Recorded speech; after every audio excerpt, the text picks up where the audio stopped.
Hey, I'm Chris. I live in Las Vegas and I love Keytars. And this video is about why I don't do NAMM. So NAMM starts, I believe, tomorrow, Thursday through Sunday in Anaheim, California. Now, I live in Las Vegas, and there are a lot of reasons I could totally go to NAMM, and a lot of reasons why I might want to check it out. But there are several good reasons why I don't want to go to NAMM, and I will tell you why. It has nothing to do with me not being able to afford it. It has nothing to do with me not being able to take time off of my job. I've got plenty of PTO. I've got enough money in the bank to buy like 20 Keytars. So driving over to Anaheim really is no big deal. And honestly, I just got back from San Diego over last weekend. So going to NAMM would actually be cake for me. Even registering to be in NAMM to join the classes, to look at all the gear would be awesome. But at the same time, as I do have many good reasons why I don't want to go to NAMM, and I will share them. So it has nothing to do with me being a small channel. It has nothing to do with me basically not being ambitious enough to form partnerships with different music companies. I dig all the new stuff that's coming out, but at the same time, my biggest reason is G.A.S, gear acquisition syndrome, and I don't want to add to that, and I don't want to add to other people's addictions to gear. Last year, my resolution was to not buy so much gear and to only buy gear that would benefit me. Basically, when I first started buying gear, I wanted to buy Keytars, and I wanted to buy classic gear from the 1980s because I thought all those cool kids in the 1980s, if you were in your 20s or in your 30s or if you were a teenager in the 1980s, I thought you were so cool, and I still kind of do. I was a little kid in the 1980s. I was like in elementary school. I didn't become a teenager until the 90s when grunge was out, when rave started to be a thing. But I will always have a love for the 80s because when you're a little kid and you're looking up at the world, especially in the 80s, everything was so big and bright and neon and covered in glitter. And I will always love that time and that age. So as you can see, I've got a whole wall of classic 80s Keytars and some gear. And I realized when you have a whole bunch of Keytars, not all synthesizer Keytars have a synth engine inside of it. So I started to get into sound modules and plugging in my MIDI controllers into a sound module. Now, that is how I got into the Korg Vocas, because basically they're just tiny little sound module boxes, little synthesizers, little powerful synthesizers on their own that you could plug in a Keytar and make all those classic 80s sounds. One of my favorite Vocas is the Voca that sounds just like the Yamaha DX7. I believe it's the Voca FM. Sounds just like the Yamaha DX7, and it has most of the sounds, or it's emulating most of the sounds in that original synthesizer.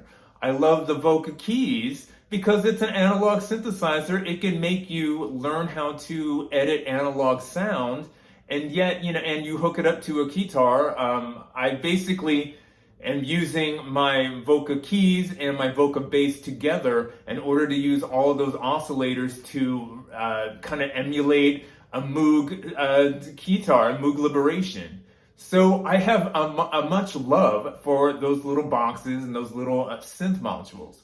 And as well as I've got a whole bunch of sequencers from the 1980s, and I just wanted to capture that sound for my own studio. But in doing so, when you start to buy more and more gear, you start to get addicted to the gear rather than making the music. So I realized this about over a year ago, so I decided to limit my purchases when it comes to brand new gear. And the cool thing is, I love brand new gear. I love watching all those channels. I love the Midlife Synthesis. I love Cuckoo. I love Dawlish Jamming. There's many other like synthesizer shows on YouTube that I love, and I'm sure you watch all of the same. I love that dude, that Bad Gear guy, because he takes all of these synthesizers And he breaks it down, what their capabilities are, what they can do. And then he basically tells you, yeah, this is cool, but it's also kind of bad as well, because you can make those same sounds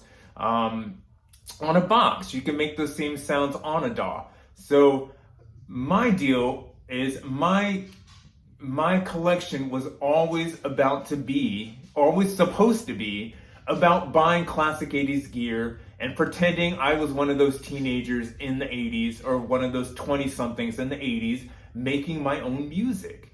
Now, it's still my goal, and I still have kind of dedicated the next couple years, and probably the rest of my life, into writing music and like recording it in my own fashion, in my own way, in my own studio. And that is always going to be my motivation. But when it comes to NAMM, again, I'm not one of those people who's like and subscribe and check me out and hit that like button. Like, I'm not gonna be that guy, man. If I was that guy and if I was trying to shill for music companies, and maybe I would do better editing on my videos. Maybe I would have better soundtracks on my videos. Maybe I would sit down and like edit each and every little bit of my songs so they sounded better. But at the same time, dude, I'm all about just being an amateur, being somebody who does something for the pure love of it. And that's how I feel. And also, I don't know if you're a big fan of YouTube.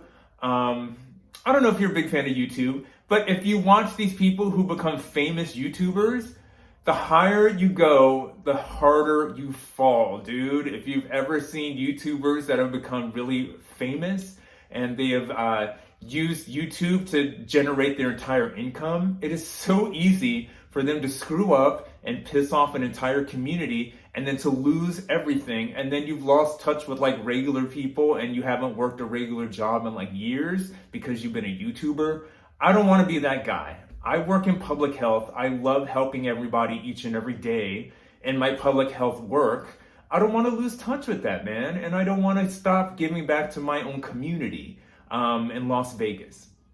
Now, going back to NAMM, a whole bunch of new gear is released. I love that. I love how you can preview new gear and they let you touch it. They let you play with it. They let you take pictures with it.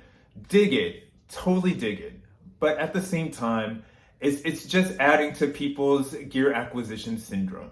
I am excited about a couple of things. I know Korg is releasing a whole bunch of new stuff, but at the same time as they're releasing like new versions of old synthesizers and they're charging outrageous prices. I think that one analog synthesizer from the 70s that they're re-releasing is like 32 grand or something like that.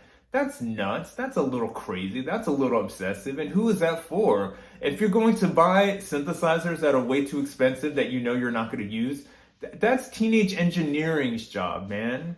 And if you want to buy clones of like previous like famous synthesizers, isn't that like Behringer's job? So like, I don't know what Korg is doing there. I will admit, if Korg re-released the RK100 and they released it with a synth engine inside of it and it was full size rather than these like slim keys, I'm sorry, I feel awful to say, I would totally buy that Keytar. I would break my resolution just to buy a new RK100 with a cinch engine in it and a full size keys. Yeah, I would buy it. I'm sad. But at the same time, as there's more stuff that's coming out in NAMM that I'm super duper excited for. I'm super duper excited to see what they are doing with MIDI 2, MIDI 2.0. MIDI changed everything when it came to the 80s and synthesizers and controlling different synthesizers from a master synthesizer. So basically you could sit at one keyboard and then control like 20 Keytars or 20 synthesizers on different racks. That was what the 80s was all about, because back then, when you had like one synthesizer, it maybe didn't have all the sounds that you wanted in it. So you had multiple, like when you would look at like keyboard players in the 70s and some in the early 80s, they would have multiple keyboards on several sides because there were different sounds that they liked in those different keyboards that you wouldn't maybe have in like back in the day. But I can honestly tell you, my Roland Juno stage, it's got every major sound that you would want from the 1980s all in one keyboard, in one stage keyboard. That's modern day technology. That's not what they had back then. You had to pick and choose analog, FM synthesis. You had to pick and choose digital. It was a hodgepodge of different like powers and different like gear that you were hunting for. I'm all about this whole MIDI 2. I hear MIDI 2 works just like MIDI 1 when it comes to using MIDI signals in order to transmit information back and forth between keyboards and synth modules and all of that. But I understand too that there's versions in MIDI 2 that can use visual display when it comes to that MIDI information. So you could have monitors maybe around your stage and have it form a light show in reflection to the sound that you're creating, right? Which totally brings me back to me being in a band in the 90s. I was in a crappy band. It was not crappy to me. I loved that band. But at the same time, as I was doing weird stuff with that music when I was playing in that band, I would put two monitors on each side of the stage. And on the monitors, I would play anime because I was really, really big into anime and I still love anime to this day. So I would play like Dragon Ball Z on one side and like Sailor Moon on the other side. And then we'd be playing our music on stage. The audience didn't get it because nobody was actually doing that at the time. But if you go to rock shows now, they do that all the time, dude. They're showing visual like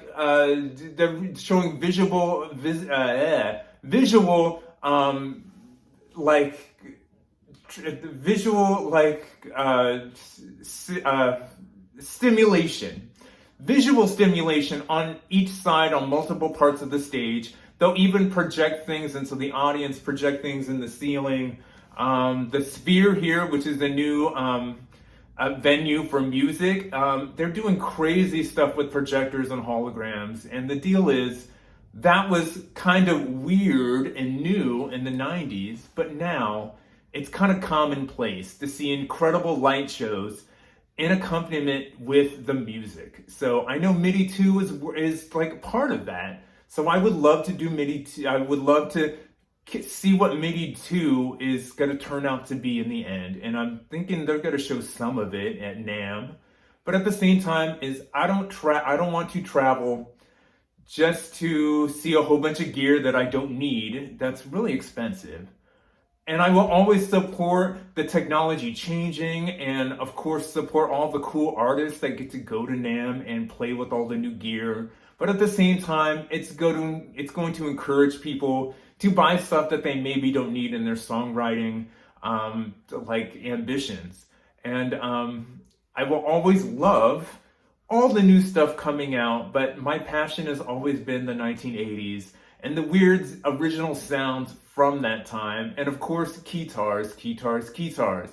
If there are new innovative Keytars that come out, I will most likely give those a good look up, and I will probably buy something, whether I need it or not. But I'm gonna read the manual. I'm gonna make sure that's something that I can negotiate in my budget. I'm not gonna put myself in debt for new gear anymore. I want to fall back in love with the songwriting. So before I go, somebody asked me to do a video on this guy. It is a Roland PR100. It's basically like a sequencer, but it's really like a recordable MIDI. It's like a MIDI recording machine, right, from the 1980s. I will do my next video on this guy. I haven't forgotten you. If I promise to do a video, if somebody asked me to do a video on some classic 80s gear that I have in my studio, I'm going to do the video. The only reason I didn't do it now is because I'm having troubles with my wireless MIDI. I have to sync my wireless MIDI, these, with my Keytar, and I forgot how to do it because I have too much gear. And again, gear acquisition syndrome. You have so much gear in your studio, you either forget how to use it because you don't use it every day, or you buy something and like you don't know what to even start with every time you sit down to play music. So next video, Roland PR100, hugs, health, happiness, and of course good music from Las Vegas. I'm Keytar Chris.